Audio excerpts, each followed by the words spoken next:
Baik, bismillahirrahmanirrahim. Assalamualaikum warahmatullahi wabarakatuh. Yang terhormat, dosen pengampu mata kuliah Kimia Lingkungan, Ibu Riri Aisyah MPD dan Ibu Nisha Syarifatul MPD. Di sini kami dari kelompok 1 akan mempresentasikan hasil diskusi lembar kerja mahasiswa mengenai pemanasan global. Boleh di next.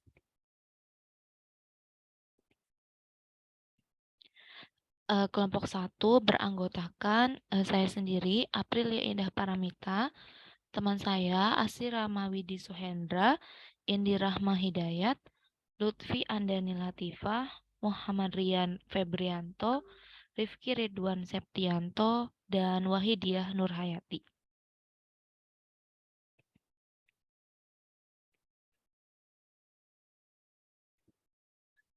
Outline yang akan kami bahas pada kesempatan kali ini yaitu ada apa itu pemanasan global, peristiwa efek rumah kaca, gas rumah kaca, dan CH4, NOx, CO2, dan CFC. Baik, materi pertama akan dipaparkan oleh saya sendiri. Apa sih pemanasan global? Pemanasan global adalah meningkatnya suhu bumi karena energi panas, yang mana energi panas itu terperangkap di atmosfer oleh gas rumah kaca. Menurut media, pemanasan global terjadi karena 30% panas bumi dipantulkan, 20% diserap oleh gas rumah kaca, dan 50%-nya diserap oleh permukaan bumi sehingga suhu bumi meningkat. Pembahasan selanjutnya akan dipaparkan oleh Rifki. Kepada Rifki disilahkan. Baik, terima kasih kepada Saudari April. Di sini saya akan menjelaskan terkait dengan peristiwa efek rumah kaca dan hubungan dengan pemanasan global. Nah, sebenarnya efek rumah kaca ini, jika kondisi atau komposisi gas rumah kacanya itu stabil, itu akan baik untuk bumi kita, karena itu dibutuhkan oleh bumi kita.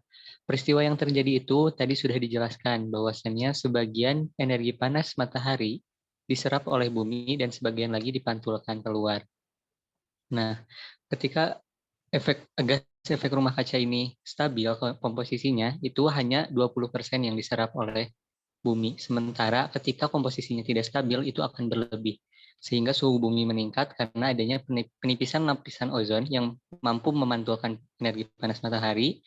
Sementara komposisi gas rumah kaca diperbanyak yang mampu menyerap energi panas matahari. Sehingga panas dari energi matahari itu terperangkap di muka bumi karena adanya gas rumah kaca di atmosfer. Mungkin itu yang dapat saya jelaskan. Saya kembalikan kepada moderator. Baik, terima kasih kepada Rifki. Mungkin boleh di next.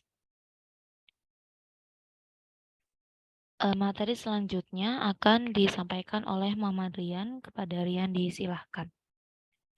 Baik, terima kasih.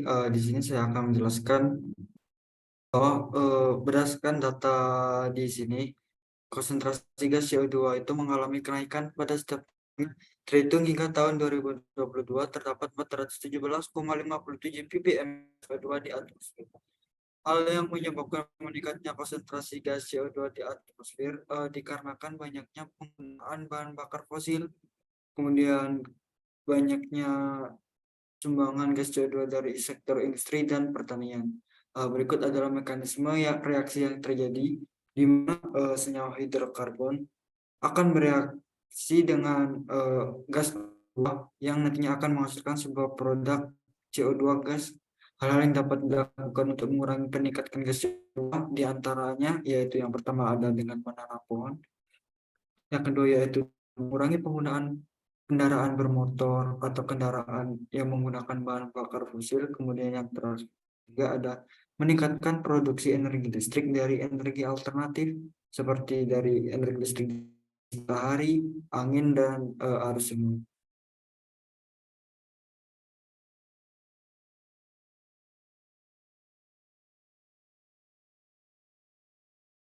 Baik, materi selanjutnya akan disampaikan oleh Indi. Kepada Indi disilakan. Baik, selanjutnya yaitu mengenai gas rumah kaca. Berikut merupakan beberapa contoh dari gas yang termasuk ke dalam gas rumah kaca. Yang pertama yaitu ada CH4, yaitu metana. Karena lebih efisien dalam menangkap radiasi panas dibandingkan dengan CO2. Yang kedua yaitu ada H2O, karena penguapan air yang terlalu banyak mengakibatkan perubahan iklim. Lalu yang ketiga ada N2O, apabila terdapat di atmosfer, dapat merusak lapisan ozon yang meningkatkan radiasi sinar UVB. Kemudian yang keempat yaitu ada CO2, akan berefek pada meningkatnya gas rumah kaca yang menangkap lebih banyak panas, di mana panas yang terperangkap menyebabkan es batu di kutub akan mencair dan juga meningkatkan permukaan air laut. Sekian, saya kembalikan kepada moderator. Selanjutnya akan disampaikan oleh Asti. Kepada Asti disilakan. Baik, untuk selanjutnya yaitu CH4. Gas metana mempunyai dampak pemanasan global 28 kali lebih besar dari CO2.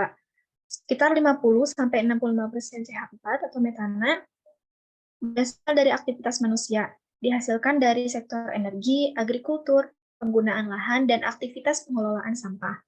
CH4 ini berdampak pada pemanasan global dengan cara mempertipis lapisan ozon yang melindungi bumi sehingga suhu bumi naik. Berikut tindakan yang dapat dilakukan untuk dapat mengurangi konsentrasi gas metana atau gas CH4 ini. Yang pertama yaitu memanfaatkan bakteri melanotrop yang dapat menguraikan metana menjadi sumber energi. Lalu yang kedua memanfaatkan tanin pada pakan lokal untuk menghambat pertumbuhan melanogen. Yang selanjutnya ada NOx. NOx ini adalah salah satu gas rumah kaca yang terdapat di atmosfer sama seperti gas rumah kaca lainnya. Konsentrasi gas NOx yang berlebihan di atmosfer dapat menyebabkan pemanasan global. Sumber emisi gas NOx ini berasal dari molekul nitrogen dalam bahan bakar seperti batu bara dan minyak yang dilepaskan dan bereaksi dengan oksigen berlebih yang ada di udara. Berikut tindakan yang dapat dilakukan untuk mengurangi konsentrasi gas NOx. Yang pertama, beralih dari sumber energi konvensional ke energi alternatif. Lalu yang kedua, mengurangi penggunaan kendaraan atau alat transportasi.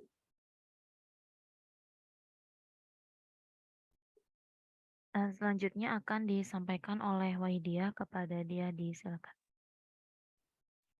Selanjutnya ada CO2. Dampak CO2 terhadap lingkungan sangatlah besar. Selain menjadi salah satu gas rumah kaca, ternyata konsentrasi gas CO2 yang sangat tinggi di bumi juga dapat mempengaruhi ekosistem laut, yaitu pemutihan karang atau bleaching coral. Berikut mekanisme reaksi yang terjadi sehingga CO2 dapat menyebabkan pemutihan karang. CO2 yang larut dalam air laut memicu peningkatan kadar asam. Kondisi ini menghambat pembentukan senyawa kalsium karbonat yang berfungsi membentuk kerangka terumbu karang. Mula-mula, CO2 dalam fasa gas berada dalam atmosfer, kemudian masuk ke dalam lautan bereaksi dengan H2O, menghasilkan reaksi kesetimbangan HCO3- plus H plus aquos, kemudian terjadi reaksi kesetimbangan kembali menjadi CO3 2- plus H plus aquos.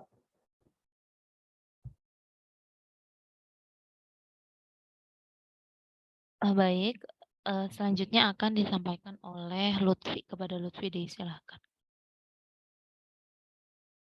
Baik, selanjutnya adalah CFC ya, atau chlorofluorokarbon.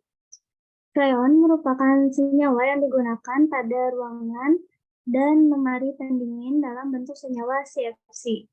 Alasannya karena freon memiliki kapasitas kalor yang besar. Gas CFC yang dilepaskan ke atmosfer dapat menjadi katalis pengurai ozon. Berikut mekanisme reaksi gas CFC sebagai katalis penguraian ozon. CFC akan terurai oleh sinar UV dan membedakan atom klorin. Bahan ini dapat menjadi katalis yang merubah lapisan ozon O3 menjadi Ha dan oksigen. Berikut ini mekanisme reaksinya, di mana CFCl3 gas ditambah UV menjadi CFCl2 gas ditambah Cl gas. Saat bereaksi dengan O3, menghasilkan Cl gas ditambah O3 gas menjadi ClO gas ditambah O2 gas. Lalu ClO gas ditambah O gas menjadi Cl gas ditambah O2 gas. Saya kembalikan kepada moderator. Baik, terima kasih kepada Lutfi. Di sini ada sedikit quotes dari kelompok 1 yang mana jadikan bumi tempat bernaung yang lebih sehat dan dapatkan hari esok yang lebih baik.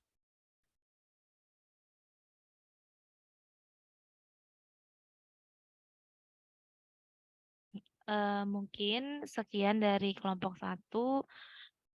Kurang lebihnya mohon maaf. Wabillahi taufiq wal hidayah. Wassalamualaikum warahmatullahi wabarakatuh.